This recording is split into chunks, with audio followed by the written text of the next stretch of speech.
நண்பர்களே, நண்பன் எல்லோரும் சேர்ந்துட்டு ஒரு கருப்பு காப்பி போடலான்னு போனோம்.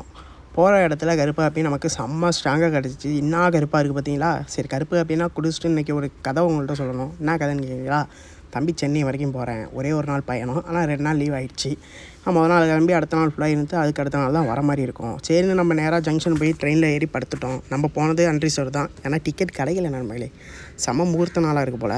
எங்கே பார்த்தாலும் கல்யாண வீடாக இருக்குது, சரியான கூட்டம். சரின்ட்டு நம்மளும் அப்படி இப்படின்னு ஏறி உட்காந்துட்டு நம்ம வந்துட்டோம் நண்பர்களே. ட்ரெயினில் அற்புதமான பிளேஸை பிடிச்சி வச்சுருந்தோமா. தூங்கி எழுந்து காலைல ரிலாக்ஸாக சூரியனா ஜம்முன்னு வந்தாப்புல அவரை பார்த்துக்கினே போயிட்டு இருந்தேன் நண்பர்களே. அதாவது சென்ட்ரலுக்கு ஒரு 2 கிலோமீட்டர் முன்னாடி ட்ரெயினை அப்படியே தள்ளிக்கிட்டு போகிற மாதிரி போகிறான். என்ன கதைன்னு புரியலை. லோக்கல் ட்ரெயினும் ஆப்போசிட்டில் பிச்சுக்கின்னு போகிறான், நம்ம ட்ரெயினும் ஸ்லோவாக போயிட்டுருக்கான். அப்படி இப்படின்னு நம்ம எப்படியோ சென்னை சென்ட்ரல் போயிட்டோம் நண்பர்களே.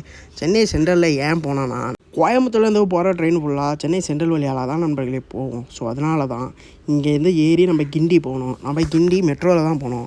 இதனாலலாம் சரியான ஸ்வெட்டிங் ஆகுது. லோக்கல் ட்ரெயினில் போனால் நமக்கு வேலையே ஆகுது. கிண்டியில் மெட்ரோவில் போனோம்னா நமக்கு சத்தியமாக செம ஏசியாக இருக்கும். பக்காவாக போகலான்ட்டு மெட்ரோவில் ஏறி போயிட்டு நம்ம ரூமுக்கிட்ட நம்ம நண்பன் பாருங்கள், பாக்ஸர் மாதிரி தம்பி இப்போ சென்னையில் இருக்காப்புல. நம்ம நண்பன் தான். நண்பன் ரூமுக்கு போனோம். நண்பன் ரூமே புதுசாக ரூம் மாறிக்காரு. பழைய ரூமை நான் காமிச்சிருப்பேன், உங்களுக்கு ஞாபகம் இருக்காது. சென்னை நண்பன் ரூமில் போயிட்டு நல்லா பக்காவாக ரெடி ஆகிட்டு கொஞ்சம் வெளியில் போகிற வேலை இருந்துச்சு. அழகாக வெளியில் போயிட்டு ரிட்டன் வந்தால் நண்பன் கடையில் உட்காந்தாப்புல. நண்பன் வந்து ப்ரொமோஷன் வாங்கியிருக்காப்புல, கேஷியர் ஆகிட்டாப்புலையும். பக்கத்தில் ஒரு நண்பன் சொன்னாப்புல. சரி, நண்பனை பிடிச்சிட்டு நேராக இன்னொரு நண்பனை பார்க்க போயிட்டோம். நாங்கள் 3 பேரும் கிளம்பி எங்கே போகிறோம்னா, நம்ம நண்பரோட அண்ணனுக்கு இன்றைக்கி என்கேஜ்மெண்ட்டு, சாரி நண்பர்களே, ரிசப்ஷனு. கல்யாணம் ஊரில் நடந்துச்சு, ஊருக்கு போக முடியல. சரி, அதனால தான் சென்னையில் வந்துட்டு 3 பேரும் போனோம்.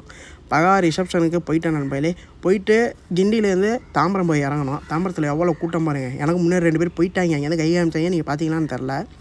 ஈவினிங் அலையே ரிலாக்ஸாக ட்ரெயினில் இறங்கி வெளில வந்தேன். சரியான ஸ்வெட்டிங் நண்பர்கள். எப்படியோ மண்டபத்துக்கு போயாச்சு. இவர் தான் நம்ம அண்ணன்.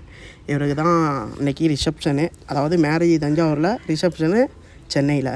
நிற்கிறான் பாருங்க. எதுக்கு நிற்கிறானே தெரில. கேட்டால் துணைக்கு நிற்கிறாப்லையாம். அதுக்கப்புறம் நம்ம தம்பி தான் நண்பர்களே. நான் ஐடியா கூட மென்ஷன் பண்ணி விட்றேன். நல்ல கோரியோகிராஃபர், நல்லா டான்ஸரு. சரிட்டு மேலே ஒரு ஸ்டேஜ் பர்ஃபார்மன்ஸ் போட்டாப்புல. தம்பி அப்படியே அவங்க கப்பிள்ஸாக போட்டுட்டு இருந்தாங்க. அதெல்லாம் முடிச்சுட்டு நம்ம உணவு சாப்பிட வந்துட்டோம் நண்பர்களே.